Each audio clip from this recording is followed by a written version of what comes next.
안녕하세요. 강동대학교 만화 웹툰 콘텐츠학과 특강을 진행하겠습니다. 즐거운 시간 되세요. 네, 지금 주말에 여기까지 와주셔서 감사합니다. 일단 오늘 시간이 좀 얼추 되긴 했는데 한 2분 정도 더 오시는 것 같아요. 그래서 일단은 시작을 하고 그리고 특강을 진행을 하도록 하겠습니다. 오늘 2시부터는 블루코믹스에서 시나리오 관련해서 이제 설명을 좀 해드릴 것 같고, 그리고 이제 취업 관련해서도 앞으로 여러분들이 어느 부분들을 좀 생각을 해야지 되는지 좀 열어놓고서 좀 관심을 가졌으면 좋겠어요. 그러니까 저도 잘 몰랐는데 우리 졸업생 성희군이 거기에서 잘 적응을 하고 좋은 스토리를 많이 만들고 있다고 얘기를 들었거든요. 그래서 그거를 좀 우리 학생들한테 좀 알려주셨으면 좋겠다라고 해서 이제 오늘 처음으로 강의를 한다고 합니다. 아마 심장이 터지고 있을지도 몰라요. 그러니까 우리 발표 많이 해봤잖아요. 코엑스에서도 해보고. 그러니까 이제 여러분들 이제 조금 당황하고 뭐 그러더라도 많이 응원해주고, 왜냐면은 여러분들한테 좋은 이야기 해주려고 그 멀리서 오신 거거든요. 순천에서 여기까지 왔고, 그리고 이따 4시에는 또 그 레드세븐 일본에서 비행기 타고 오셨어요. 그래서 비행기 타고 이제 일본 만화 관심이 있어하는 친구들 많으니까 이제 어떤 식으로 우리가 앞으로 생각을 해야지 되는지 그런 부분들에 대해서 진짜 여러분들이 궁금해하는 그런 부분들을 많이 알려주실 거라고 생각을 합니다. 자, 일단 처음에 소개를 시켜드릴 분은 이제 2분이 오셨습니다. 그래서 우리 졸업생 지금 몇 년 차죠? 블루코믹스? 3년 차. 지금 거의 초반, 우리가 몇 년 안 됐잖아요. 그래서 초반에 이제 가가지고 지금 3년 차인데, 정말 스토리 잘 쓰고 있다고 아직까지도 칭찬을 받고 있는 걸로 알고 있어요. 자, 그리고 지금 서영주 PD님 맞으신가요?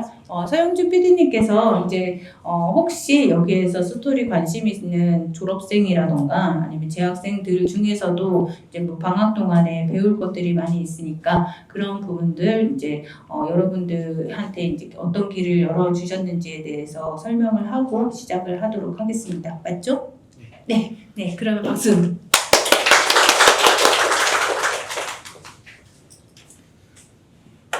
안녕하세요. 블루코믹스 PD 서영준입니다.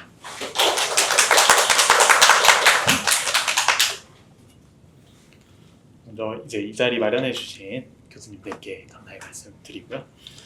이제 저희 회사 같은 경우는 이제 미스터 블루라고 한 이름으로 더 익숙하실 텐데, 서울에 이제 본사를 두고 있는데 이제 순천 쪽에서 이제 만화 관련한 업체들과 웹툰 관련된 업체들 모아가지고 콘텐츠 사업을 하겠다고 목표를 잡아가지고 2016년에 이제 미스터 블루 콘텐츠 연구소가 서울에 설립됐다가 2020년에 순천시와 협업해서 전라남도와 협업해서 순천시 쪽으로 이제 분사를 내서 이제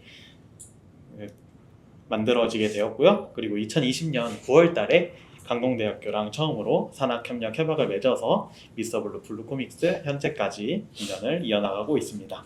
저희는 이제 출판 만화 시나리오, 연재, 단행본, 그리고 콘티, 웹툰 콘텐츠 제작 서비스를 하는데요. 뭐 옆에 보시면은 대표 작품 웹툰으로 풍문객잔, 뭐 전황전기, 무신전기 이런 것들이 카카오 페이지나 뭐 네이버 이런 데서 연재를 하고 있었고, 이제 출판 만화로 이제 발로한동인 줄 알았다, 난궁새가 건달공자, 대무사, 암제기할로 뭐 이런 작품들을 이어나가고 있습니다.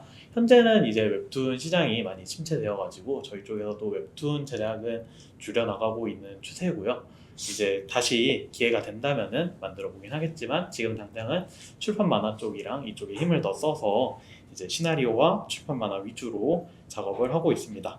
그래서 서울 스튜디오는 이제 저기 등촌동 그 증미역 옆에 이제 증미역에 강서구 양천로에 위치하고 있고, 순천 스튜디오는 순천에 이제 청암대학교라고 하는 대학교가 있는데 그 대학교 안에 있는 건물에 사무실을 얻어서 이제 그쪽 웹툰 컨텐츠 웹툰 학과와도 연계를 해서 진행하고 있습니다.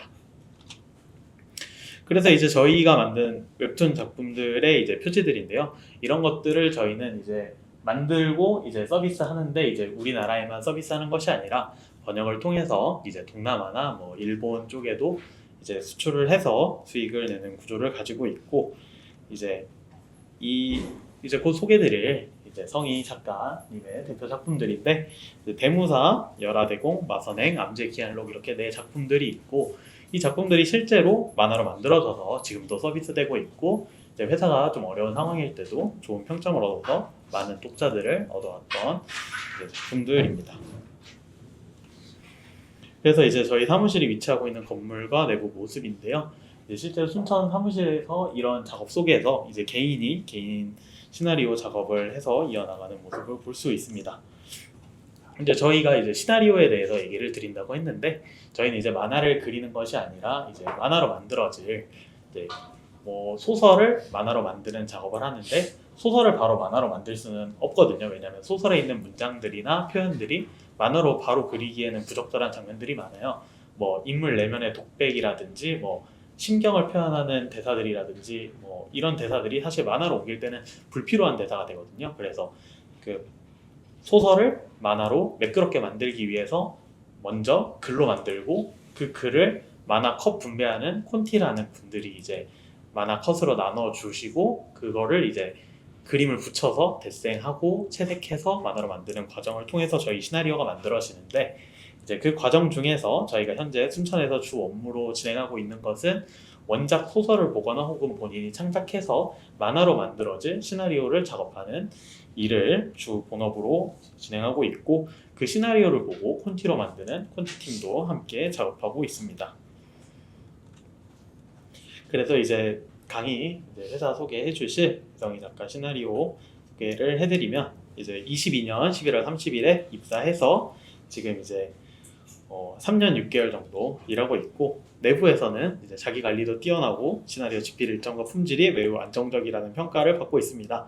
아까 나왔던 작품들 여기 있는 작품들이 지금 성희 씨가 작업해서 실제로 만들어진 작품들인데 이제 저희 2024년도에 이제 저희도 2020년부터 시작했지만 실제로 순천에서 만화로 만들어질 정도의 수익성이 있는 시나리오가 나오기 시작한 건 2024년 초 정도부터였고 그때부터 성희 씨가 이제 대무사나 열하대공, 마선행 이렇게 계속해서 꾸준하게 작품 활동을 해오면서 회사의 든든한 버팀목으로 이제 존재해주고 있습니다. 성희 씨가 집필한 권수를 대충 글자수로 바꾸면 옆에 있듯이 207권, 약 200만 자 정도의 분량이 되는데 저희가 실제로 작업을 하실 때 이제 그냥 소설을 읽더라도 소설책 한 권이 거의 10만 자, 12만 자에 육박하고 10권짜리 소설을 읽는다고 치면 한 작품 준비할 때 거의 120만 자 정도의 글을 읽고 이제 글을 써야 한다는 이런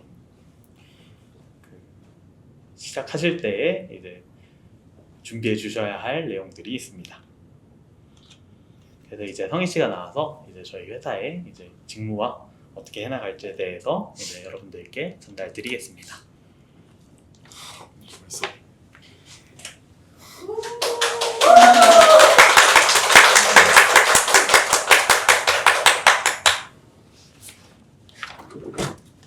네, 안녕하세요. 이성이라고 하고요. 앞에 말 잘했죠? 네. 네, 제가 근데 발표는 처음이어가지고 원래 글 쓰다가 지금 발표하라 해가지고 끌려 나왔거든요. 그래서 제가 뭐 좀 긴장을 하거나 말을 좀 못하더라도 그냥 도렵한 아저씨가 와가지고 좀 알려준다고 생각하시고 너그럽게 봐주시면 감사하겠습니다.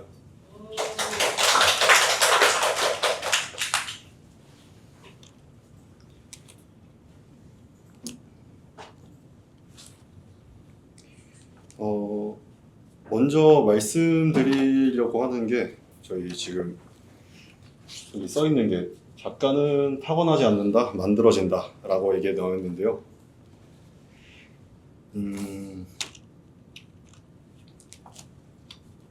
제가 처음에 글을 쓰려고 준비를 한 사람은 아니었어요. 처음에는 이제 만화 웹툰 쪽을 준비했었고 시나리오보다는 이제 콘티나 아무래도 그림 쪽을 준비했었는데 교수님 소개로 다행히 좋은 직장을 만나가지고 거기서 시나리오를 배우면서 이제 작가로 거듭나는 기회를 얻게 되었었고요. 이때 재능이란 게 없다는 거는 사실 부정하진 않을게요. 재능은 있어요.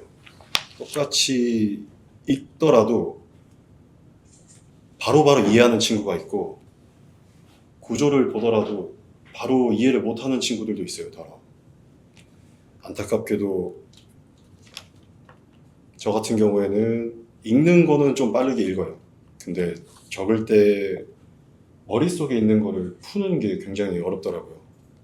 A4 용지 딱 한 장 주고 여기서부터 시작을 해라 그러면 처음에 뭐부터 시작해야 될지가 제일 막막해요. 제목 썼고 옆에 이름 썼고 밑에 이제 시작을 해야 되는데 거기서부터 손이 안 떨어지더라고요. 근데 재능이 없어도 노력이라든지 반복 숙달을 통해서 재능을 가진 사람들의 것을 배울 수는 있어요. 그래가지고 저는 앞으로 어떤 식으로 시나리오 작가가 되려면 어떤 노력을 해야 되는지에 관해서 말씀을 드릴 거예요.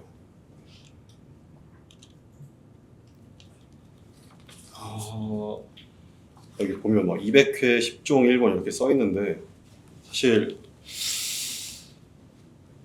딱 와닿진 않으실 거예요. 이게 뭐 어떻게 200회 쓰면 바로 되는 거냐, 뭐 소설 10종 내재하면 되는 거냐. 이거는 이제 그냥 횟수라고 보시기보다는 우선 머리로 쓰기 전에 손으로 먼저 쓰는 게 중요하다고 말씀드리고 싶은 게, 혹시 이렇게 그림 그리시는 분들 다들 그림 그리시죠? 혹시 그림 그리실 때 구상하기 전에 이제 스케치보드 하고 다 하잖아요. 그것처럼 저희도 글을 쓰기 전에 한번 기초적인 틀을 잡아요. 기승전결을 맞춘다든지 아니면 뭐 시나리오 5막 구조나 8막 구조 따라가지고 쭉 가든지 해가지고 작성을 하는데, 그러려면 일단 많이 써보는 게 중요하다고 생각합니다. 이제 그림도 쓰다 보면 느는 게 있잖아요. 물론 좋은 그림을 보고 그걸 따라 하다 보면 이제 자기 스타일이 생기고 거기 디테일이 생기고 하는 것처럼 글도 똑같습니다. 좋은 글을 많이 보고 좋은 문장을 많이 써보고 그 다음에 그걸 제가 나중에는 생각을 안 하더라도 손끝에서 나오게끔 만드는 게 꽤 중요해요. 그러다 보니까 이거는 저희 회사 기준으로 말씀을 드리면 하루에 한 권 정도는 나오는 수준까지 되면 그 다음부터 문제없이 작성할 수 있어요.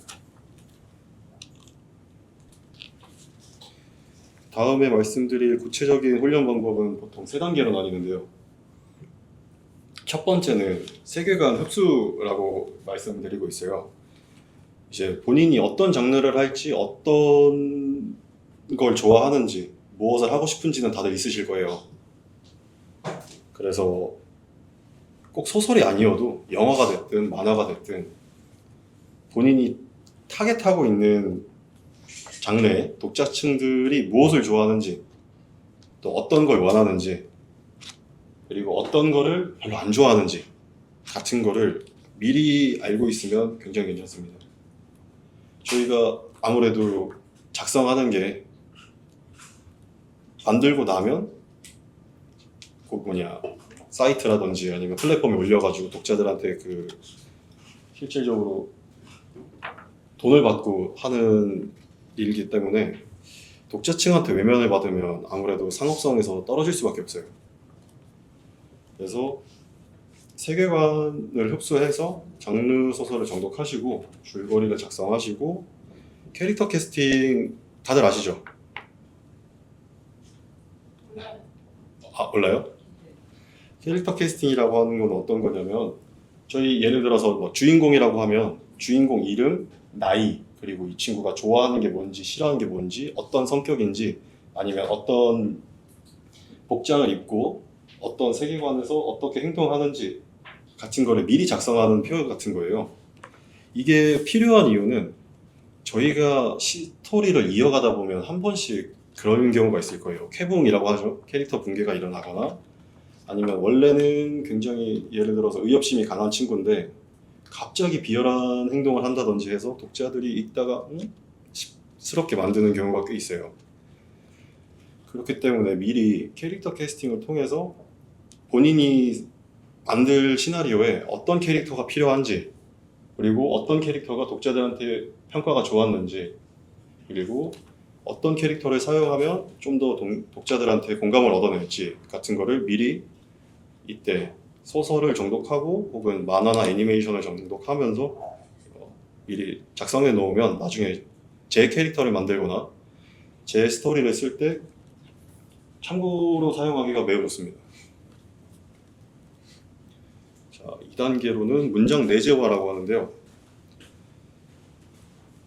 많이 보는 걸로도 좋긴 한데 많이 본 다음에 자기만의 문체로 한번 적어보셔야 돼요.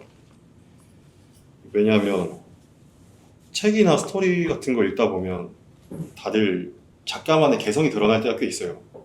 저희 같은 경우에도 박정태 작가님 밑에서 지금 5명 정도가 같이 수업을 들었고 문화생으로서 많이 배워나가는데 실제로 저희도 형식은 같아도 스타일이 다 제각각입니다. 저 같은 경우에는 이제 부족한 걸 추가로 넣고 개연성을 챙기는 편이고 저랑 같이 일하고 있는 박민혁 작가 같은 경우에는 스피디한 전개랑 최대한 불필요한 거를 줄여나가는 쪽으로 일을 하더라고요. 그렇기 때문에 만약 이 앞쪽에서 장르 소설을 보거나 만화나 애니메이션을 읽으셨을 때 본인만의 색채로 내재화를 하셔서 자기만의 글로 만드는 거를 굉장히 권장드리고 있어요. 직접 써보면서 자기가 쓴 걸 읽어보면 금방 내재화가 되실 거예요. 이거는. 마지막으로 구조체화라고 하는데요. 시나리오라는 게 결국에는 이제 우리가 만화가 어떻게 만들어질지에 대한 가이드라인 같은 거예요. 예를 들어서 주인공 대사, 주인공 이름, 그리고 그 주인공 지문, 그 다음에 주인공이 한 대사 이런 식으로 한 컷 안에 어떤 식으로 주인공이 말하고 행동할지 아니면 이제 다른 조연들이 어떻게 행동하고 어떻게 전투하는지 이런 과정이 만들어지거든요. 근데 저희가 시나리오를 계속 쓰더라도 결국 만화로 만드는 게 중요하잖아요. 그러다 보니까 시나리오는 결국 콘티로 만들어지기 용이한 편이 좋습니다. 그러기 위해서는 시나리오를 쓰더라도 콘티를 한 번쯤은 자기가 쓴 시나리오로 콘티를 만들어 보는 것도 권장드리고 있어요. 왜냐하면 저희가 웹툰이 됐든 만화가 됐든 저희가 컷 분배를 하고 어디에 캐릭터를 위치할지 정하고 어떤 식으로 누가 누구를 바라볼지 둘이 눈을 마주치고 대화를 하는지 아니면 등을 돌리고 대화하는지 같은 등의 내용은 저희가 시나리오를 쓰더라도 아무래도 이제 글로 쓰다 보니까 콘티로 만드는 과정에서 좀 안 맞을 때가 있어요. 좋은 예로 저희 같은 경우는 출판만을 하고 있다 했잖아요. 그래서 책을 넘기다 보면 여기서 넘기기 전에 가장 흥미로운 장면이 나오면 아무래도 독자들이 다음 권을 보고 싶고 다음 장으로 넘기고 싶잖아요. 그렇기 때문에 저희가 시나리오를 쓰더라도 콘티에서 어떻게 배분이 될지 어떤 식으로 만들어져서 다음 권, 다음 장을 넘기게 만들지 같은 경우에 그 부분을 신경을 써야 되기 때문에 시나리오 3 구조는 결국에 자기가 어떤 세계관을 가지고 어떤 장르를 할지 그거에 대한 공부를 하시고 그거를 통해서 자기가 읽은 장르를 글로서 표현해서 시나리오를 만들어 보시고 만든 시나리오를 통해서 콘티 작업을 하신 다음에 이게 만화로 나오면 어떻게 나올지 어떤 식으로 표현되고 독자들은 어떻게 읽을지까지 하시다 보면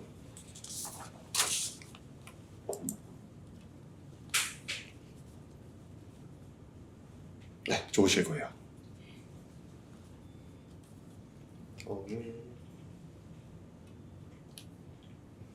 네, 이거는 결국 같은 얘기긴 한데 저희가 좀 세계관 해부, 줄거리 재구성, 캐릭터 캐스팅이라고 써 있는데요.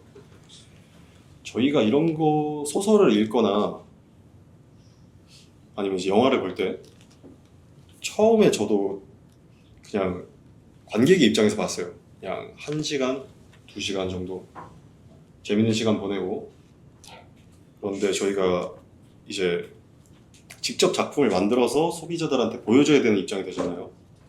그런 경우에는 너무 좋은 교보제들이 세상에 널려 있어요.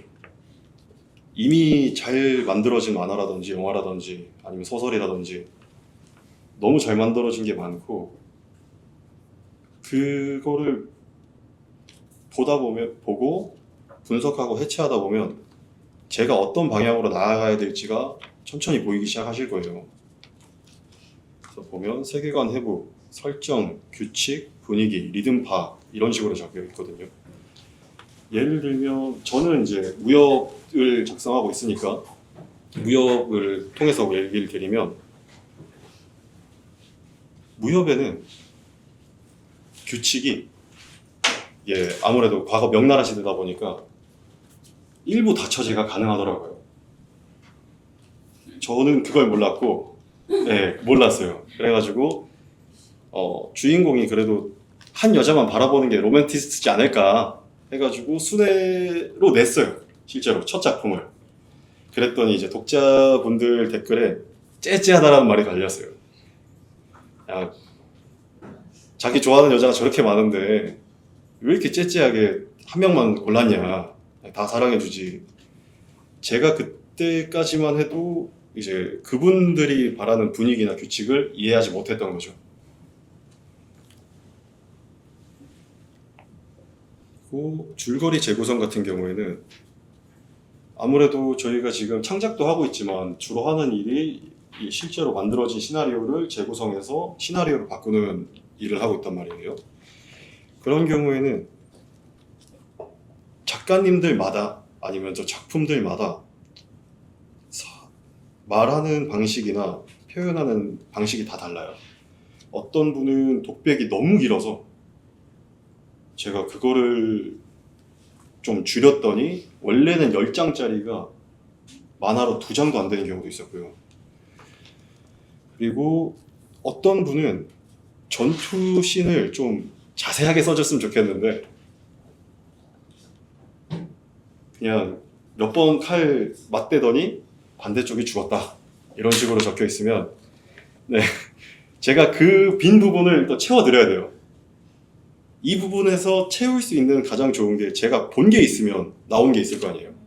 그래서 세계관 해부를 하실 때 그냥 그런 장면이 있었지 보다는 나중에 내 작품에 이런 거 넣으면 좋겠다, 아니면 이 작품은 내 작품에는 절대 넣고 싶진 않다 같은 거를 좀 미리 머릿속에 담아두시면 굉장히 편할 거예요.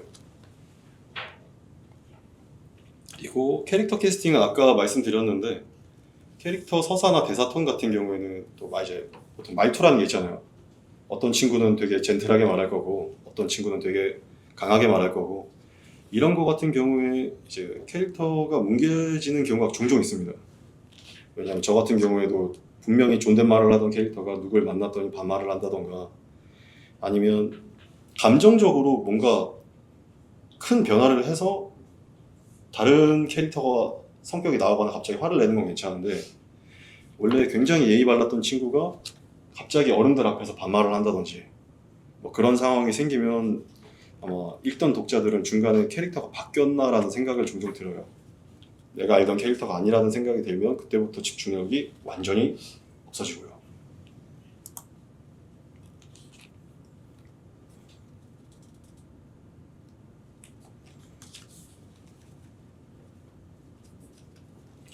그래서 그러면 시나리오 막연하죠? 시나리오. 딱 저도 처음에 제일 받았을 때 A4 용지 한 장을 받았어요. 그리고 그걸 10장을 채워버려요. 그 백지를 받았을 때 그 아찔함은 아직도 잊혀지지가 않아요. 근데 그래서 제가 했던 훈련 방식이 뭐였냐면 필사라는 걸 했었어요. 이제 필사는 보통 어떤 식으로 이루어지냐면 실제로 만화나 웹툰 혹은 영화로 나오는 작품이 있을 거 아니에요. 그 마음에 드는 작품을 하나 선정을 하시고 그거를 다시 글로써 한번 되돌리는 거예요. 원래는 글로 나왔던 시나리오를 다시 영상으로 만든 거겠죠. 그럼 반대로 영상이나 만화로 나온 거를 저희가 다시 시나리오로 써보는 거예요. 그 과정이 필요한 이유가 아무래도 저희가 만화를 보통 시작할 때 배경 나오고 그 다음에 이제 뭐 건물이나 주변 풍경 같은 거 보여주고 그 다음에 인물이나 그런 뭐냐 대화하는 사진까지 넘어갈 거예요. 보통 그런 상황에서 글로 그거를 써라고 하면 생각보다 어려울 거예요. 예를 들어서 오늘 같은 경우에 제가 여기 앞에서 말씀을 드리고 있는 상황을 말씀드리면 일단 이 공간부터 설명을 해야 돼요. 제가 주인공이라는 가정하에 이 공간부터 설명을 해야 돼요. 여긴 어딜까요? 강의실이겠죠? 인원은 몇 명이 들어갈 수 있는 강의실일까요? 네, 20명 정도 들어갈 수 있는 곳인 것 같습니다. 20명에서 30명 정도. 이게 강의실이라고 적으면 굉장히 모호해집니다. 100명이 될지, 200명이 될지, 10명이 될지, 20명이 될지 아무도 몰라요. 그 상황에서 20명이 들어갈 수 있는 강의실에 앞에는 커다란 모니터와 발표할 수 있는 발표대가 세워져 있고 발표대 앞에는 이성희가 서 있다. 그리고 이성희의 앞에 강의실에는 20명 정도의 학생들이 자리에 앉아서 이성희의 말을 경청하고 있다. 이런 식으로 그냥 평범한 장면인데 그거를 설명하기 위해서는 조금 어려워질 거예요. 그 다음에 제가 무슨 말을 하는지 무슨 행동을 하는지 청중들을 볼 때 어떤 표정을 짓는지 등등을 작성하다 보면 나중에는 시나리오가 어떤 식으로 만들어지겠구나 라는 것을 아실 수 있게 되실 거예요.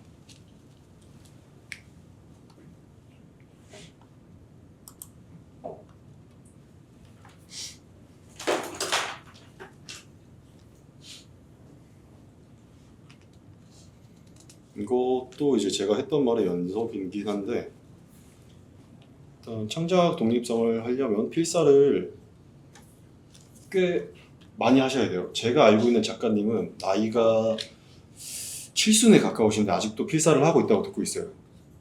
그분은 계속해서 신작이 나오면 읽고 계시고 그때마다 필사를 통해서 요새 트렌드는 어떤지 독자들이 어떤 걸 좋아하는지 그리고 어떤 거를 해야지 이 새로 나온 거를 자기 걸로 체득할 수 있을지 이런 게 굉장히 중요하거든요. 좋은 예시로 한때 화상귀환이 유행을 한 뒤로 무협 쪽에서도 회귀물이 엄청나게 인기를 받았었어요. 그런데 정통 무협을 하시던 분들이 아무래도 요즘 트렌드 좀 가벼운 무협, 좀 회귀하고 코미디스럽고 이런 거는 조금 어려워하셨는데 필사를 하다 보면 요즘 작품이 어떤 정도로 굴러가고 어떤 식으로 표현되고 있으며 이거를 앞으로 내 작품에 어떻게 사용해야 될지 정도가 눈에 들어오기 시작하실 겁니다. 처음에 요거는 이제 저희 회사에서 말씀드리는 100회라고 한 거고요. 요거는 본인 성취도에 따라서 더 늘어날 수도 줄어들 수도 있는 거니까 숫자는 참고만 해주시고요. 저희가 아까 말씀드렸지만 그 반복 학습과 그게 굉장히 중요하다고 했잖아요. 그 이유가 필사를 하더라도 저 같은 경우에도 똑같은 작품을 3번을 해봤는데 3개가 조금씩 다르게 나왔어요. 그리고 솔직하게 가면 갈수록 제 마음에 좀 더 든다라는 생각이 들긴 했어요. 이유는 간단합니다. 처음에 하면 옮기는데 급급해. 이게 제대로 옮겼는지 내가 이걸 제대로 쓰고 있는 게 맞는지 아니면 이게 개연성은 맞고 있는지 잘 안 보입니다. 다음에 두 번째 넘어가면 그게 한 번씩 보이기 시작해요. 아, 내가 여기서 이걸 놓쳤구나. 여기서 이 캐릭터가 이런 식으로 움직였으면 장면이 이상하게 나왔겠구나가 들고, 그 다음에 한 번 더 하면 이제 추가적인 수정이나 참조 사항 없이 제가 원하는 대로 나오게 할 수가 있어져요. 사실 수정을 3번 하면 되지 않나라는 생각도 들긴 하는데, 수정 3번 하는 것보다 다시 쓰는 걸 좀 권장드리는 이유가, 수정을 하다 보면 자기가 어디서 무엇을 놓쳤는지 모르게 돼요. 저희가 시나리오가 10장씩 있고 그게 몇 권씩 있으니까 여기서 잘못되면 다시 이거를 빼고 레고처럼 조립할 수 있는 게 아니다 보니까는, 그리고 만약에 여기서 놓친 게 있으면 뒷부분에서 다시 개연성을 챙기거나 따라가는 경우도 생겨가지고, 이 부분은 최대한 반복 학습을 통해서 시나리오 구조를 익히는 걸 추천드리고 있습니다.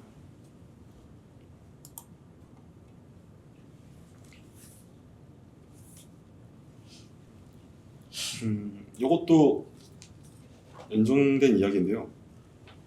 꼭 저희 손으로는 안 하셔도 돼요. 네. 이게 꼭 손으로는 안 하셔도 돼요. 네. 이게 왜냐하면 손으로 하면 좋은 건 있습니다. 확실히 좋은 건 있어요. 문장에 좀 더 집중할 수도 있고,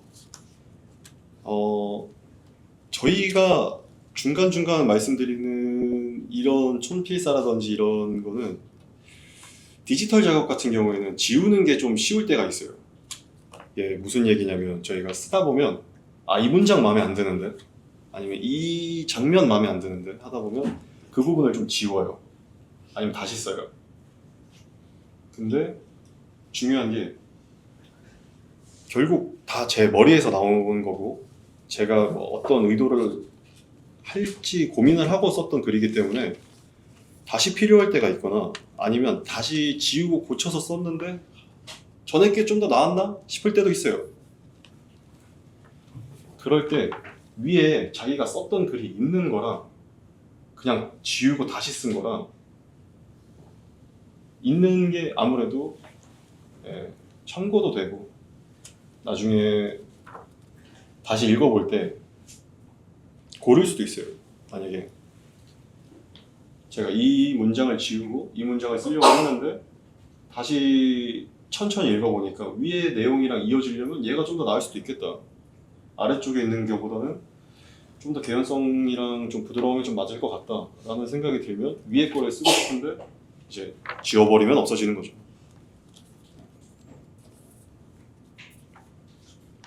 그래서 만약에 시나리오를 이제 연습해보고 싶다라고 하신다면 일단 선정을 하십시오.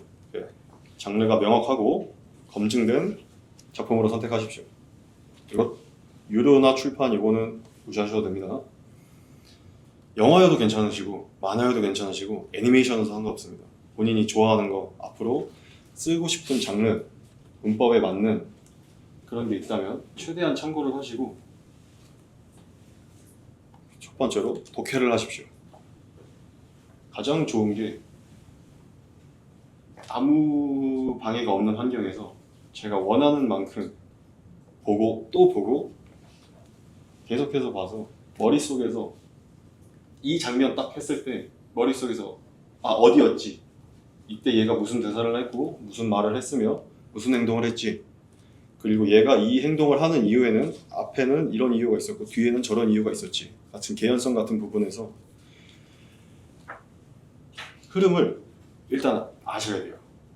흐름을 알아야 되는 이유가, 저희가 원작이 있는 경우에는 아무래도 재가공을 하는 편이에요. 왜냐하면 시나리오 작품이, 완벽한 작품이 안타깝게도 많지가 않아요. 왜냐하면 그 미리 썼던 작가님 같은 경우에도 이제 연재에 밀리고, 그리고 건강 이슈 때문에 밀리고, 일정 때문에 밀리고, 휴재라든지 그런 경우가 생기기 때문에, 그리고 잘 이어가고 있다고 생각하더라도 중간에 개연성이 무너지거나 결말 가서 무너지는 만화를 정말 많이 봤어요. 아마 많이들 공감하실 거예요. 그러다 보니 그거를 저희가 수정하거나 아니면 다시 독자들이 보기 편하게 만드는 과정을 통해서 하기 위해서는 저희가 어디가 문제가 생겼었고 어디서 그걸 내가 수정해 줘야 되고 그리고 어떻게 수정을 해야 되고 그러기 위해서는 여기서 뭐가 더 추가되고 무엇이 더 빠져야 되는지를 이해하려면 우선은 완독을 통해서 전체 흐름을 알고 계셔야 됩니다. 그 후에는 필사를 진행하시면 됩니다. 장면을 보고 장면을 통해서 그거를 글로써 문체화 시켜 보시는 거죠.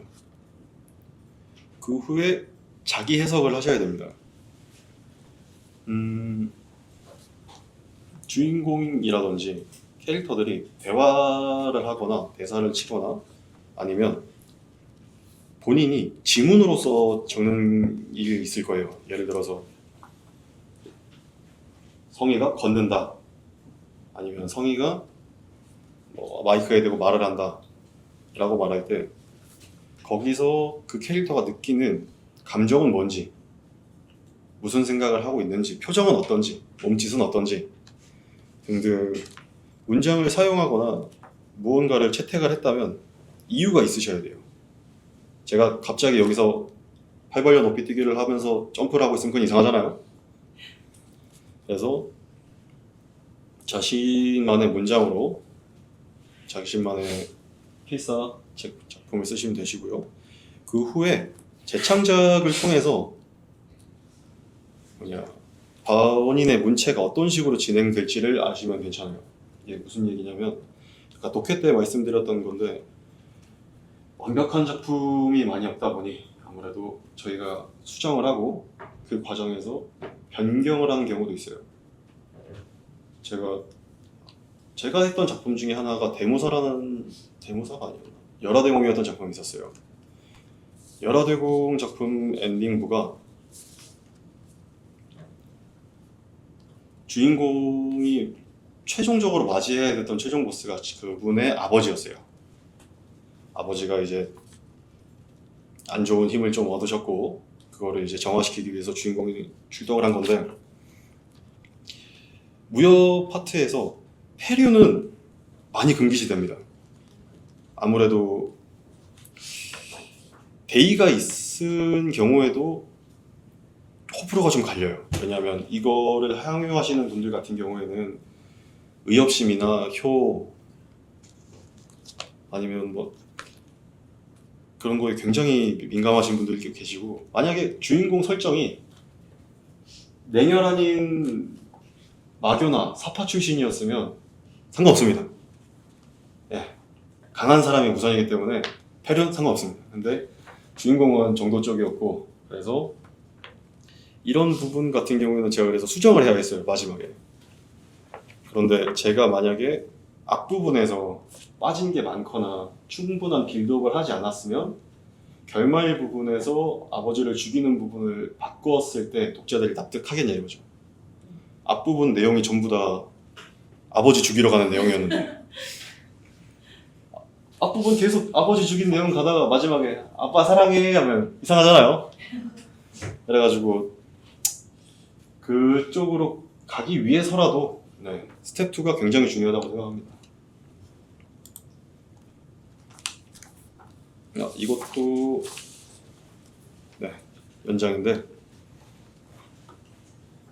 이런 식으로 이거는 굉장히 단순화되어 있긴 하네요. 이런 식으로 캐릭터가 어떻게 움직일지 그리고 어디를 바라보고 어디로 행동할지 그리고 이게 같은 경우에는 어떤 건물이 어떤 장면으로 있을지 같은 거를 처음에 글을 쓸 때는 잘 모릅니다. 물론 구체화를 시키려고 노력을 하죠. 컷 감각이나 앵글 설계를 해가지고 여기선 이 컷이 나왔으면 좋겠다 여기선 이 컷이 나왔으면 좋겠다. 그런데 콘티로 종종 나오는 걸 보면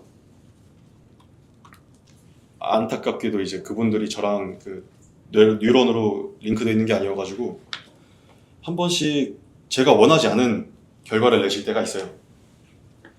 좋은 예시로 제가 저번에 했었던 작품이 하나 있었는데 굉장히 귀엽고 개구장이 같은 동자상을 원했거든요. 그래서 되게 뭐 까르르 웃고 했는데 그 캐릭터 캐스팅 하시는 분 눈에는 굉장히 버릇없다고 느꼈나 봐요. 그래가지고 주먹코에 굉장히 못생긴 애를 캐스팅 하셨더라고요.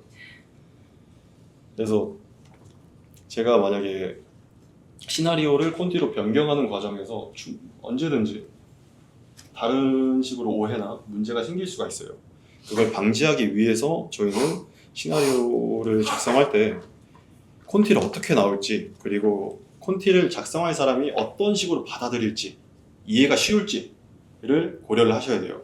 그거를 위해서 문장력을 키우시고 그거를 통해서 만드셔야 됩니다. 왜냐하면 이게 저희 회사 방식이 저희가 시나리오를 쓰고 그 다음에 콘티로 콘티 팀에서 콘티로 만들어주고 그 다음에 작화 팀에서 작화로 다시 만들어줘요.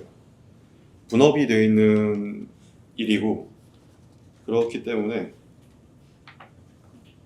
중간에 문제가 생기면 언제든지 저희도 수정사항을 말씀드릴 수 있긴 한데, 그분들이 작업하시다가 매번 저한테 연락해가지고 이거 이상합니다, 이거 고쳐주세요 할 수는 없는 일이잖아요.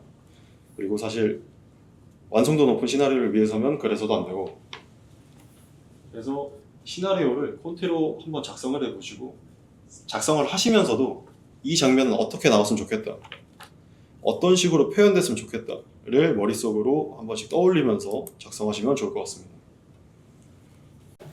그리고 풀로 안 쓰지 마시고요. 한 40분까지만 하시고 질문 받고 답변하고 이렇게 하기로 네. 네.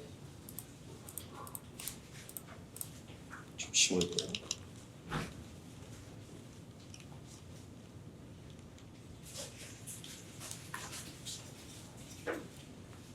네, 그럼 마저 진행하도록 하겠습니다.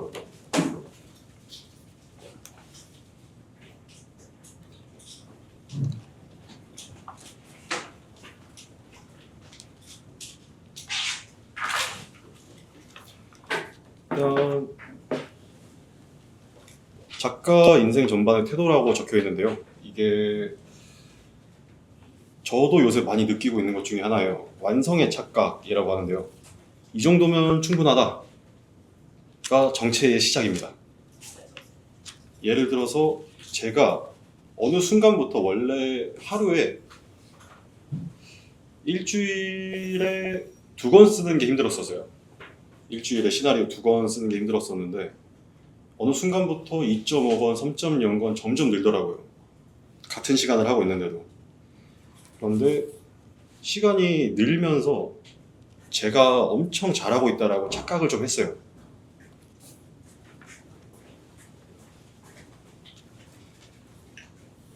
왜냐하면 무협을 계속 하다 보니까 장면 같은 게 이제 아무래도 어디 숲을 나오고 전각 나오고 뭐 연무장 나오고 이런 식으로 나왔던 장면 나오고 나왔던 비슷한 사람들 나오고 그리고 나왔던 캐릭터들 나오고 약간 이런 식으로 계속 비슷한 걸 하다 보니까 고민할 시간이 줄었죠. 하던 거 있고 아는 거 많고 이제 하던 대로 하고 쭉쭉쭉쭉 이어나갔었는데 한번 그래서 정체기가 크게 왔었어요. 실제로 그래서 대표님한테 많이 혼났고요. 이 정도라면 충분하다라는 생각은 사실 만족은 해야 돼요. 자기가 한 거를 만족하지 못하고 계속 수정하는 친구들이 있어요. 자기가 1권을 썼는데 2권을 나아가지 못하고 1권에서 더 잘할 수 있지 않을까, 더 잘할 수 있지 않을까 2번, 3번, 4번, 5번 수정하다 보면 원래 하려고 했던 1권도 무너지는 경우도 많고 1권이 완성이 안 된 상태에서는 어차피 2권도 안 나올 게 뻔하기 때문에 어느 정도 만족은 하셔야 돼요. 그렇지만 그러면서도 자기가 작품을 끝내고 자기 작품을 한 번씩 읽어보거나 자기가 쓴 걸 확인하면서 여기서 좀 더 세련되게 할 수 있지 않았을까, 여기서 표현을 좀 더 괜찮게 하면 와닿는 게 좋지 않았을까 같이 스스로 부족함을 느끼고 그 부분에서 어떻게 하면 이 부족한 거를 좀 타파할 수 있을까 라는 생각을 끊임없이 하셔야 돼요. 저도 그때 크게 혼나고 다음부터는 다른 작가님 것들을 좀 참고를 했어요. 이 사람은 이렇게 하는구나. 저 사람은 저런 식으로 작성을 해가지고 풀어나가는구나. 나는 이런 건 생각 못 해봤는데 같은 게 있었어요. 예를 좋은 예시를 들어드리면 아까 제가 말씀드렸던 일부 다처제인데 그걸 인지하지 못했을 때 독자들이 째째하다 그랬잖아요. 그거를 동료 작가님들 중에서 베테랑이신 분한테 물어봤어요. 제가 이런 상황인데 어떻게 했으면 좋았을 것 같냐? 라고 하시니까 되게 간단 명쾌하시더라고요. 죽여! 죽이면 결혼 못해. 애절하게 혹은 절절하게 주인공한테, 그러니까 이어줄 거면 다 이어주고, 예, 다 이어주고, 이어주지 못할 것 같으면 차라리 죽여라. 독자들이 납득하지 못할 거를 만들지 말고 최대한 납득할 수 있게 만들어라 라는 게 아마 속뜻이었겠죠. 그래서 제 작품이 부족한 게 어딘지, 내가 놓친 게 뭔지 같은 거를 하시면 되시고, 속도의 역설, 요것도 저희 대표님이 생각이 나는데, 저희 대표님이 아직까지도 글을 쓰고 계셔요. 천천히 기본을 반복한 자가 결국 가장 빠르게 쓴다. 저희 대표님이 독수리 타법을 사용하십니다. 타자가 굉장히 느리세요. 근데 저희 중에 하루에 만들어내는 권수는 제일 많으세요. 그분 같은 경우에는 아마 쓰면서 머릿속에서 정리가 되시는 쪽이시겠죠. 저희는 이제 작성하다가 막히면 거기서 머리 싸매고 고민하고, 중간에 모르는 거 있으면 찾아보고 정 안 되겠으면 선배님들한테 자문을 구하고 이런 식으로 진행이 되는데, 결국 기본을 반복한 자가 가장 빠르게 쓴다라는 말은 자기 문체를 통해서 천천히 느리더라도 1권을 완벽하게 만든 사람, 자기만의 작품을 완성한 사람, 그러면서 탄력을 받은 사람, 그런 식으로 자기만의 문법을 계속해서 이어간 사람들은 결국 속도도 나오더라고요. 그리고 현역의 공통점이라고 하는데, 제가 말씀드렸던 분도 지금 아직도 필사를 하신다고 말씀해 주셨습니다. 저 같은 경우에도 주말에 시간이 좀 남거나 아니면 스스로 좀 부족함을 느낄 때 저는 일부러 평소에 하던 일 말고 다른 장르를 필사를 해봐요.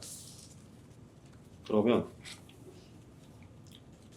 다시 새로 배우는 기분이 들어요. 왜냐하면 무역은 이제 하던 거고, 제가 뭐 장면 전환이라든지 캐릭터 행동이라든지 뭐 대사라든지 그런 게 기본적으로 머리에 있는 게 있다 보니까 좀 요렇게 하면 금방금방 넘어가지 하고 좀 속도감 있게 넘기다 보면 고민이란 걸 안 하게 되더라고요. 내가 이 문장을 쓸 때 어떻게 받아들일지, 내가 지금 제대로 쓰기 맞는지 같은 거를 알기 위해서는 계속 필사를 해주시는 게 좋습니다. 필수 반복이라고 적혀있네요.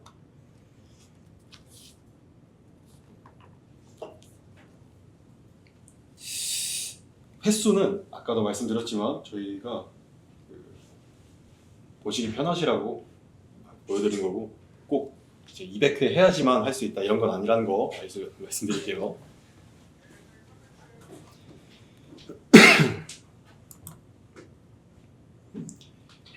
그리고 이거는 저희 거는 회사에서 말씀드리는 건 대부분 끝이 났고요.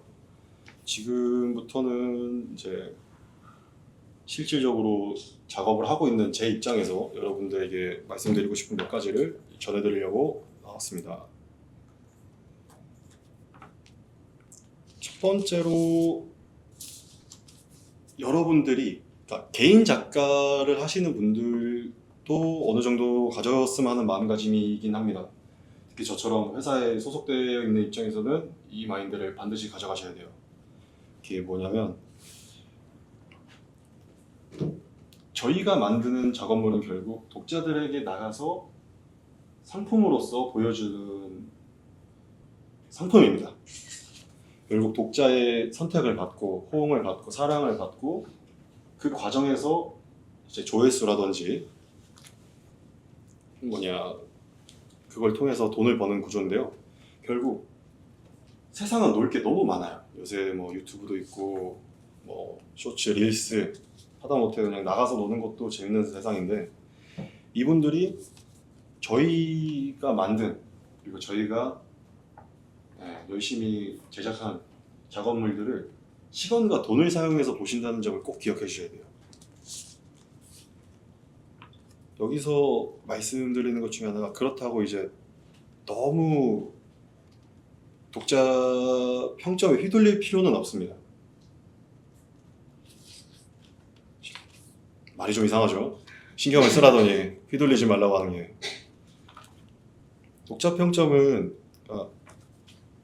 댓글을 만약에 작품이 나오면 꼭 읽어보시는 걸 추천해요. 그러면 여러 가지 반응이 있어요. 그냥 순수하게 비난을 하시는 분들도 있고요. 근데 비난을 하시는 거에는 상처는 안 받으셨으면 좋겠어요.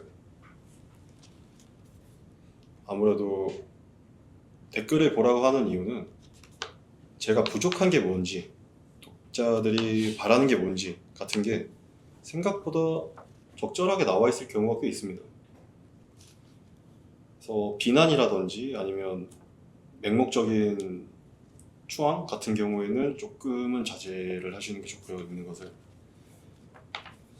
저도 아까 말씀드렸던 게 아마 그 독자의 댓글을 읽지 않았으면 제가 째째하다라는 걸 몰랐을 거예요.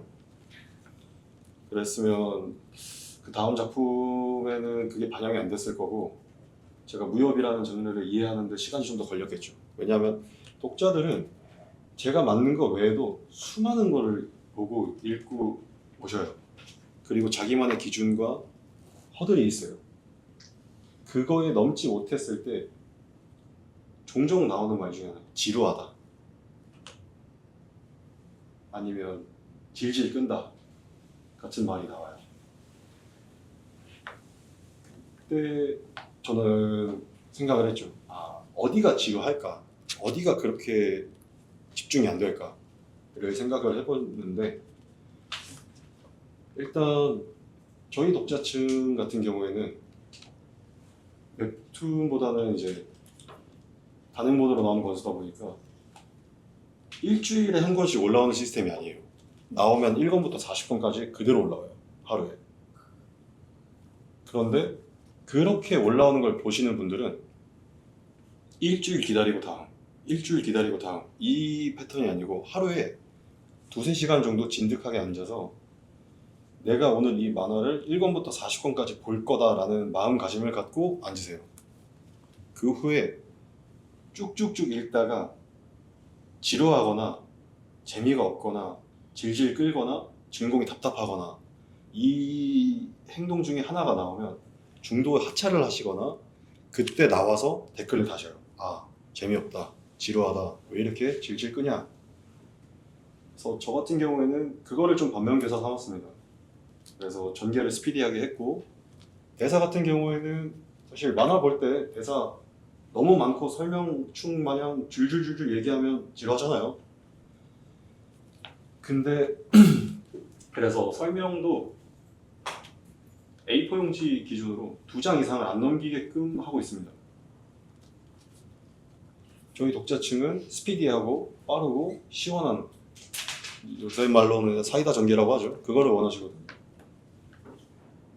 그러다 보니 제 독자층이 누군지, 내 독자는 무엇을 바라는지, 무엇을 싫어하는지, 무엇에 시간과 돈을 쓰고 싶어 하는지는 꼭 알고 가시면 좋을 것 같습니다.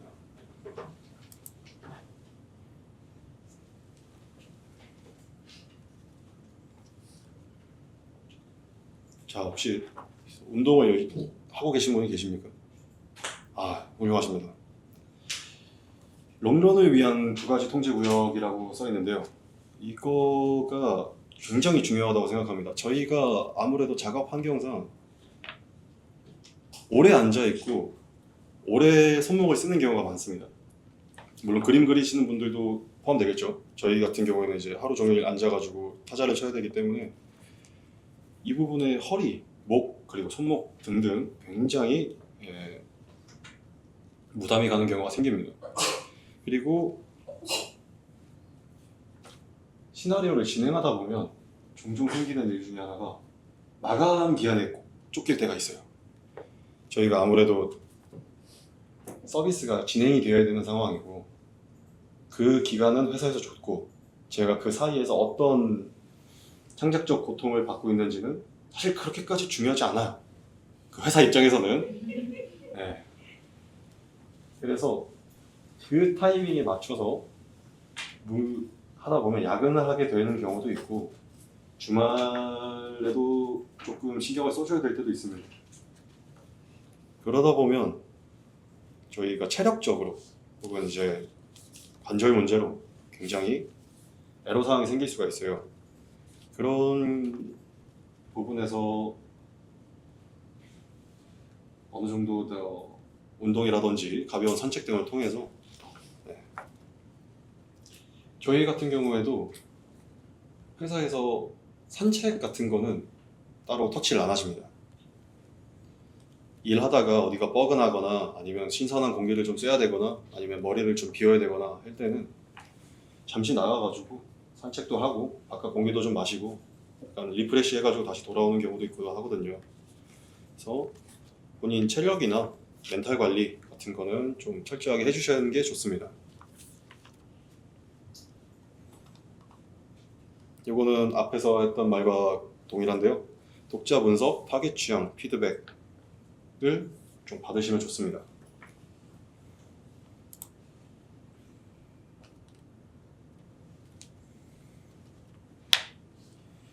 참 어려운 문제죠. 제가 하고 싶은 얘기를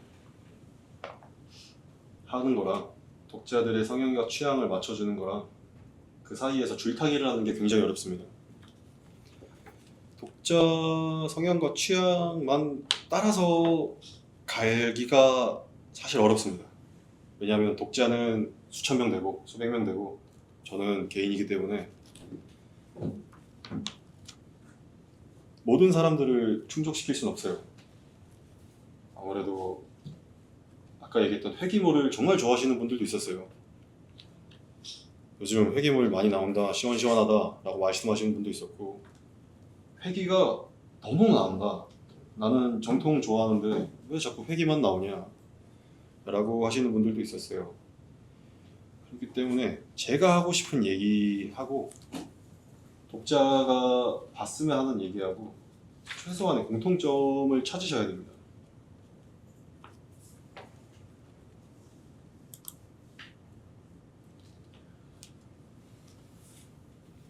그리고 저희가 시나리오를 제가 아까 얘기했지만 A4 용지 딱 받고 시작을 했을 때는 손이 멈췄다 했잖아요. 근데 원래 그렇게 하면 안 됐었어요.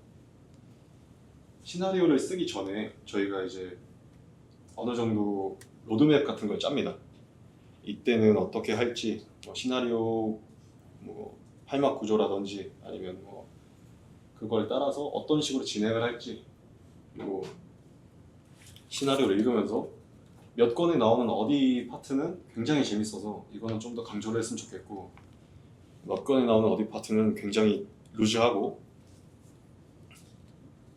지루하다는 평이 나올 것 같기 때문에 이 부분을 좀 줄이거나 삭제해야겠다라는 생각을 가지고 하다 보면 중간에 로드맵 없이는 그거를 하기가 힘듭니다. 왜냐하면 제가 중간에 까먹는 경우도 있고요. 쓰다 보면 아니면 세세하게 수정 사항이 나오다 보면 제가 어디를 수정하려고 했던지 아니면 수정을 하다가 생긴 설정 때문에 뒷부분에서 수정하라고 했던 게 엎어지기도 해요. 이런 과정에서 저희가 작품을 하나 완결을 짓고 40권을 쓰는데 보통 4개월 정도가 걸린다고 생각하시면 됩니다. 3, 4개월 정도가 걸리는데 3, 4개월 동안 40권을 쓰면서 어쩔 때는 하루에 막 한 권씩 밀릴 때도 있고요. 어쩔 때는 장면이 막혀서인지 제 창작이 아직 별로라서 그런 건지 아니면 중간에 문제가 생겨가지고 그 문제를 수습하기에는 너무 커져버렸다든지 여러 가지 이유 때문에 손이 멈추는 경우가 생겨요. 그걸 위해서라도 좀 완급 조절을 하시면서 일을 진행하시는 걸 추천드리고 있습니다.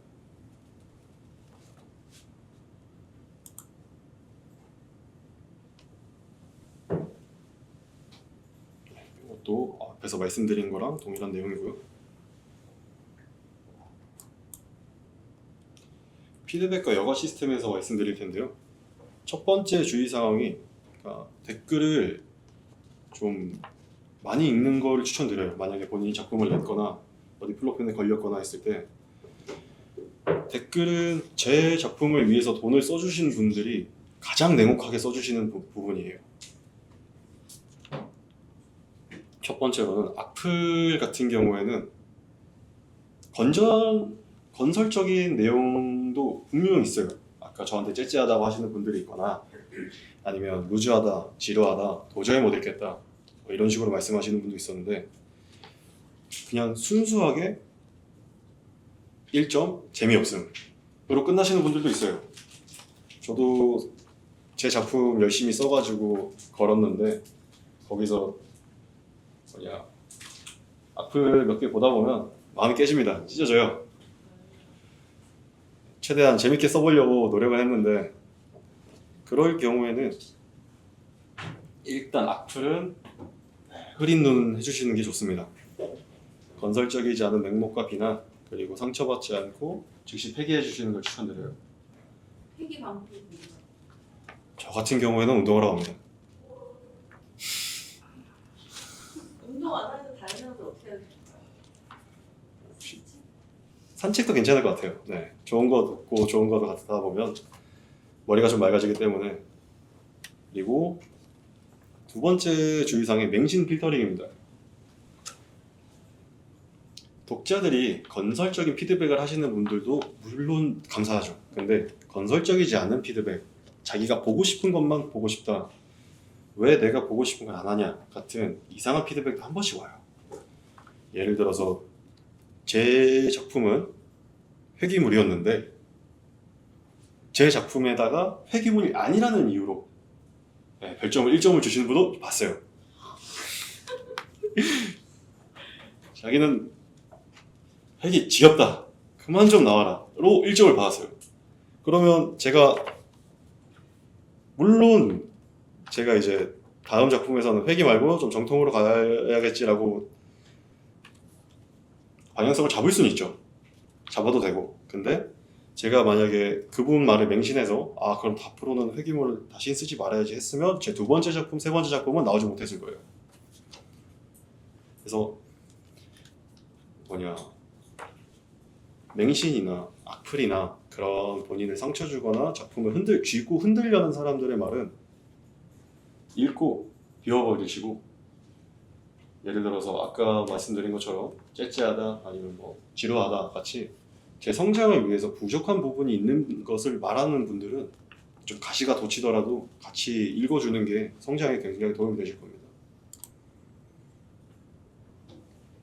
네, 이거는 이제 피드백 수용 매트릭스라 해가지고 보통 악플 같은 경우에는 목적 없는 비난 같은 경우에는 이제 저희 차원에서도 작가분들 멘탈 보호를 위해서 좀 차단을 하는 편이고요.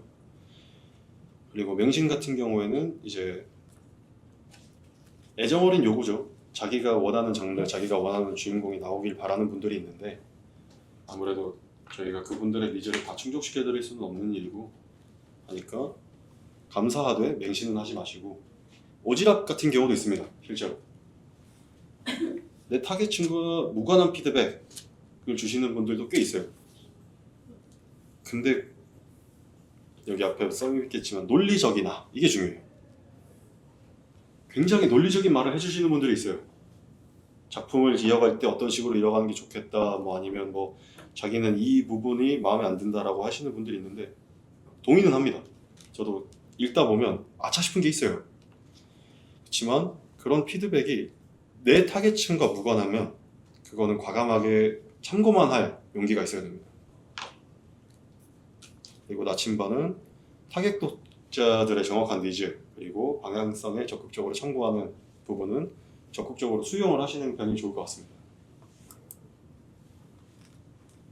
그래서 제가 말씀드리고 싶은 세 가지는 독자 분석, 자기가 어떤 독자층들한테 어필을 할 것이며 시간과 돈을 사용하시는 분들이 어느 분들인지 아는 거, 그리고 철저한 자기관리를 통해서 30건, 40건, 그리고 만약에 많이 넘어가면 100건이 되더라도 지치지 않고 작품을 이어갈 수 있게 하는 체력, 마지막으로 작품이 나왔다면 그 작품을 통해서 내가 다음 작품은 어떻게 이어갈지, 내 성장을 위해서는 어떤 부분이 부족했는지, 어떤 부분이 좋았는지 같은 것을 확인하시는 부분을 길러주시길 바라겠습니다.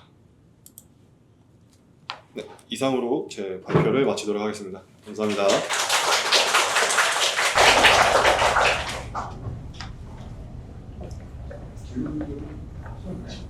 저 질문이 있습니다. 아, 네. 제가 웹툰 설명을 처음 듣는 거라서요. 근데 거기서 이제 원이라고 표현하셨는데 이게 하루에 한 번 작업할 수도 있고 안 했을 때는 있다고 해서 그 연재물 하나를 말씀하시는 게 맞을까요?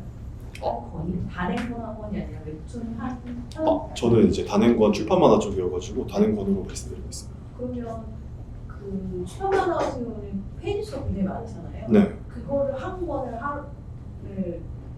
한 달에 10권 이렇게 작업을 했어요. 얘기 좀 시나리오 한 번 분량 얘기해드리면 될 것 같아요. 시나리오 분량. 시나리오 분량 같은 경우에는 기본적으로 A4 용지 10장 정도라고 생각하시면 되고요. 10장 정도가 한 권인데 그 하루에도 작업을 했나요? 네, 가능합니다. 그리고 그게 보통 저희가 회사에서 요구하는 양 같은 경우에는 일주일에 2.5권에서 3권 정도예요. 5일 동안 작업을 한다고 하면. 그런데 이제 네, 그리고 그 상태에서 아까 4개월 정도 시간이 소요가 되면 40권 정도가 나오게 돼요. 한 달에 10권 정도 해가지고 8권 내지 10권 나올 겁니다. 그 기간 안에 사전 작업부터 시작해가지고 그 작품을 다 읽고 분석하고 분할하고 연출 정리하고 그 콘티하시는 분하고 피드백을 주고받고 이게 다 한꺼번에 이루어진 게 4개월이라는 말씀이세요? 아니요. 저희가 작품 선정 기간하고 작품을 읽으면서 준비하는 기간 3주로 따로 책정받고 있고요. 3주가 지난 뒤에 스타트를 시작하면 그때부터 4개월 정도라고 생각하시면 돼요. 그 다음에 이제 요거는 이제 저희가 시나리오가 끝나면 그 다음에 콘티로 넘어가거든요. 시나리오가 끝난 상태에서 콘티로 넘어가면 그 콘티가 진행하는 동안 저희가 아까 말씀드렸던 3주 정도 작품 선정 기간이 있다고 말씀드렸잖아요. 그때 이제 피드백이 오죠. 그런 식으로 진행되고 있습니다. 감사합니다. 스케줄이 엄청 빡빡한 거. 이게 생각보다 할만합니다. 네. 이게 처음에 저도 2.5번 내는 것 자체도 굉장히 뻣뻣했었는데 요즘에는 그 기간을 더 줄이고 있습니다. 지금 주에 3권씩 내고 있고 그 기간이 한 3개월 정도로 줄었고요. 저희 대표님 같은 경우에는 2개월 정도면 쉬는 경우도 있으세요. 쭉쭉 밀리다 보면 하루에 한 권씩 나오시는 경우도 있어가지고 그거는 아까 말씀드렸지만 반복 과정에서 제가 나중에 연출을 어떻게 할지 어떤 말을 할지가 어느 정도 머리에서 정리가 되는 타이밍입니다. 후배들을 위해서 그러니까 시나리오, 그러니까 콘티 전 단계를 저희가 보기가 되게 힘들잖아요. 한 번 정도만 저희 보여주실 수 없을까요? 가능하시나요? 오, 나오면 배울 사람들이 이렇게 하나 정도만 보여주시면 저희가 공부를 하는데 도움이 많이 돼요. 뭘 보여주게요? 39 보여줘도 되고 어차피 제 목을 드라이버로 들어가면 지금 얼굴 터질 것 같아요. 찾으시는 동안 하나 더 여쭤봐도 돼요? 네, 하루 일과 어떻게 돼요? 회사에서? 회사에서요. 9시 반부터 12시 반까지 오전 업무를 진행을 합니다. 저희 같은 경우에는 일정 안에 시나리오가 나오면 되기 때문에 그 과정에서 추가적으로 터치되는 건 많지 않습니다.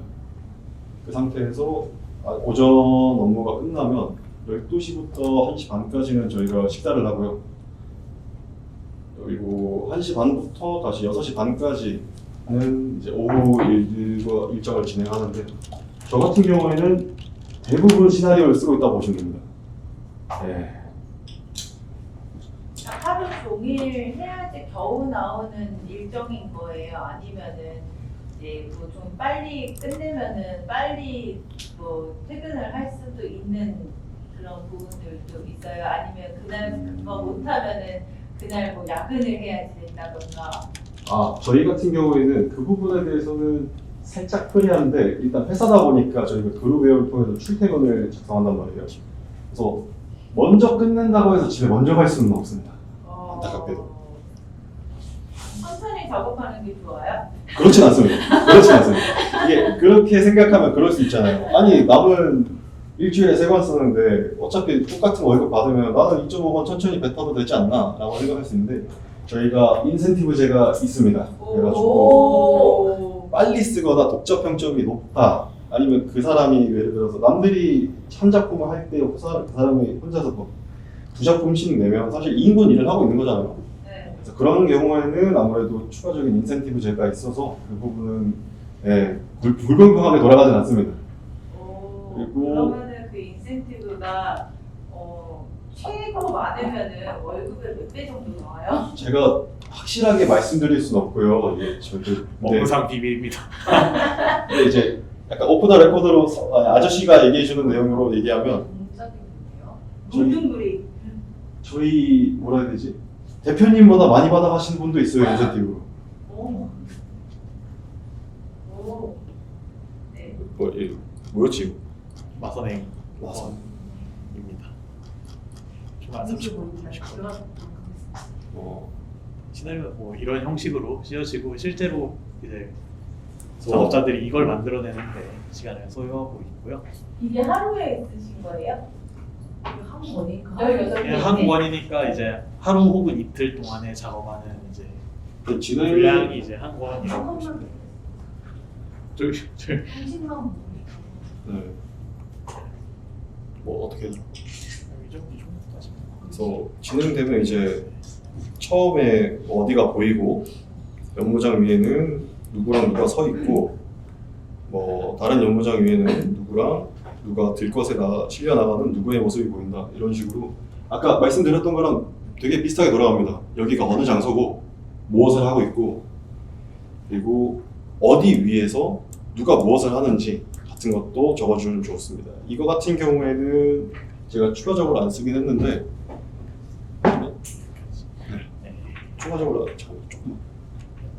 추가적으로 안 쓰긴 했는데, 이게 대회장이잖아요. 이런 경우에는 이제 전권에서 이어지는 장면이기 때문에 대회장에 어떤 사람들이 모여 있는지, 관객들과 객석에는 누가 있는지 같은 디테일도 잡아주면 좋습니다. 제 사진 찍어주십시오.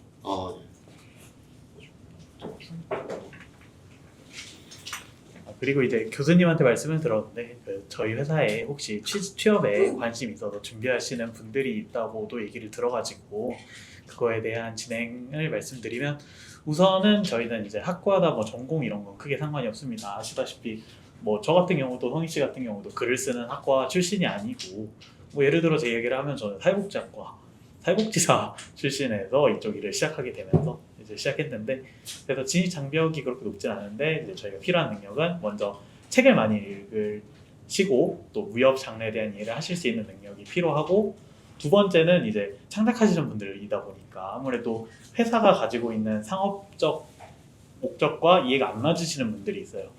이제 저희 성희 씨가 이제 아까 독자들에 대한 얘기를 많이 했잖아요. 저희 독자층은 저희는 이제 무협 시나리오, 성희 씨도 무협을 하듯이 저희 회사에서는 무협 장르의 시나리오만 작업을 하고 있고, 또 무협 장르의 특징상 40대에서 60대 남성 독자가 가장 많고, 그분들의 취향을 타깃으로 잡습니다. 그래서 이제 그분들이 좋아하시는 것들을 이제 주로 적어요. 왜냐하면 저희가 수익을 내야 하기 때문에. 근데 이제 그런 게 만약에 맞으시 않으셔서 회사와 약간 다른 노선을 타게 되신다면은 이제 그거에 대한 양보는 좀 해주셔야 할 필요가 있습니다. 이제 아무래도 회사에서 작업을 하는 방향은 회사는 아무래도 이윤을 추구하는 방향으로 진행하기 때문에 뭐 예를 들어 저는 이제 그래서 우리 회사 독자분들의 취향이 이제 좋아하시는 이제 저희 회사 플랫폼에 인기 순위가 있으니까 그쪽을 많이 보는데 뭐 그런 거 보면 아까 성희 씨가 이제 무여운 막 일부 다처제 막 이런 얘기 했잖아요.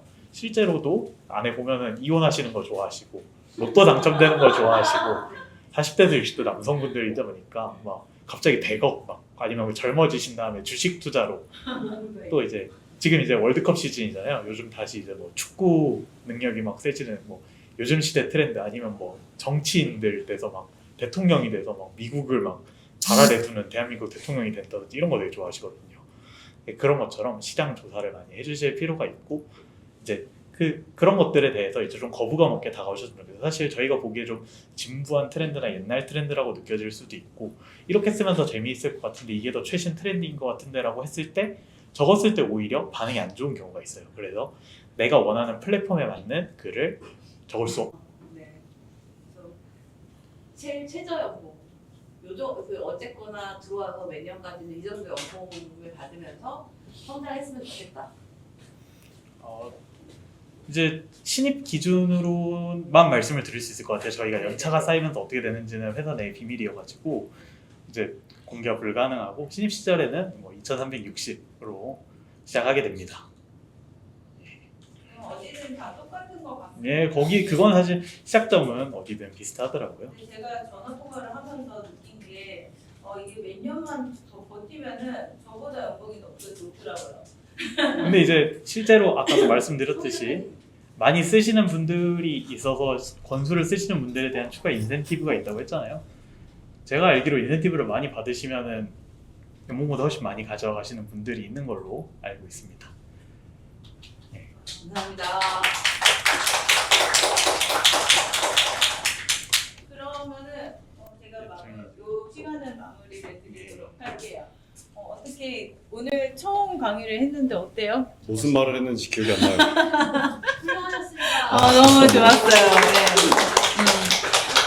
지금 우리 학과에서 정말 많은 특강들을 진행을 했었는데 이렇게 선배가 와가지고서 이렇게 강의를 해준 거는 이번이 처음이에요. 그래서 너무 뜻깊고 그리고 실제 이렇게 회사에 오래 버티면서 아까 가장 와닿았던 거는 이제 월급을 받으면 모든 게 사라진다. 그런 근심은 필요 없다라고 하는 게 정말 그게 맞는 것 같고 그리고 내가 좋아하는 창작 작품을 하면서 월급을 받으면서 또 뭐 저녁에 또 다른 것들도 할 수 있는 뭐 그런 여가도 만들어지지 않을까 막 그런 생각이 막 이것저것이 막 이제 생각이 나는 그런 시간이었던 것 같습니다. 정말 멀리서 와주셔서 너무 감사하고요.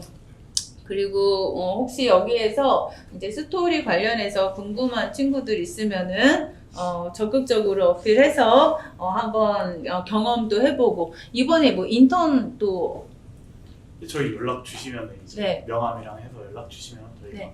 뭐 어떻게 진행할지 오시기 전에도 순천 오시기 전에도 어떻게 하면 되는지랑 네. 가이드 드릴 수 있으니까. 일단 제가 연락을 받은 바로는 이번 방학부터라도 이게 그 취업이 아니라 회사에 직접 가서 배울 수 있는 기회도 주신다고 하셨거든요.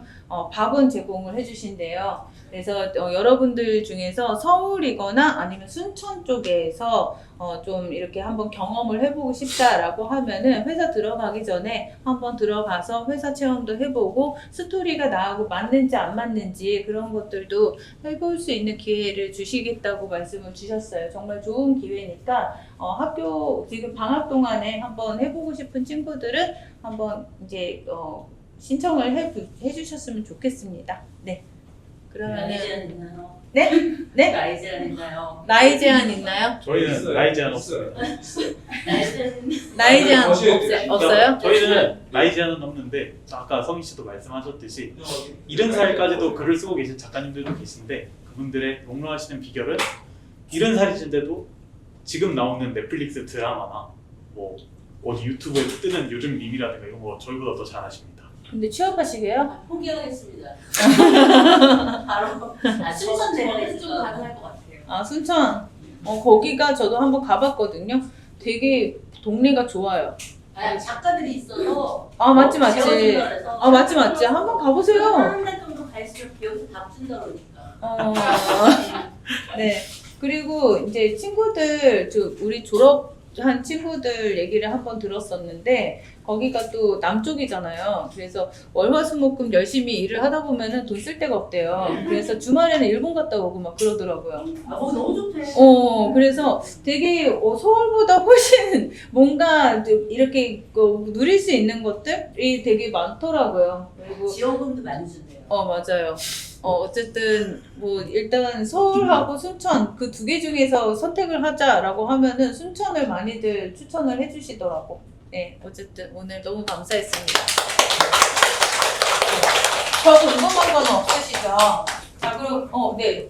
작가님, 네. 순천에 가실 때 거기 집이 있었어요? 아니요. 저 원래 경기도 출신이에요. 그냥 보냈어요. 계속 말씀해주세요. 어떻게 준비해서 거기서 정착하시는지. 부산 같이 내려가실 거 아니에요? 정말 다행이었던 게 저보다 먼저 취직해 있었던 친구가 한 명 있었어요.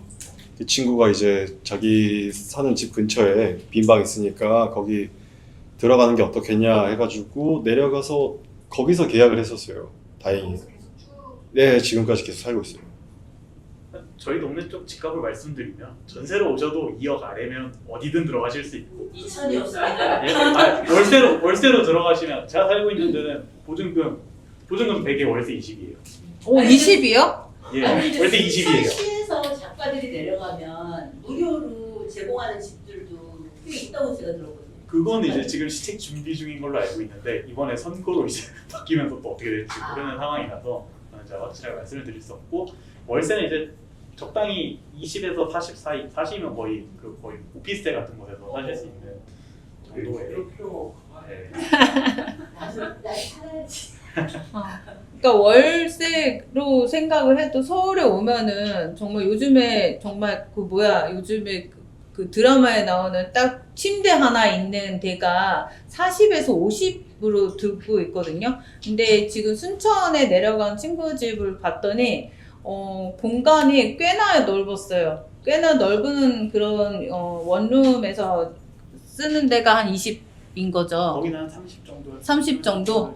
근데 어떤 친구는 그냥 아예 60으로 방 2개짜리를 얻더라고. 3개짜리를 얻더라고요. 그리고 이제 한 친구 데리고 와서 한 방 하나씩 하고 한 방은 같이 작업실로 하고. 그래서 되게 여유롭게 뭔가 할 수 있는 그런 독립하기 좋은 도시라고 저는 얘기를 들었습니다. 네.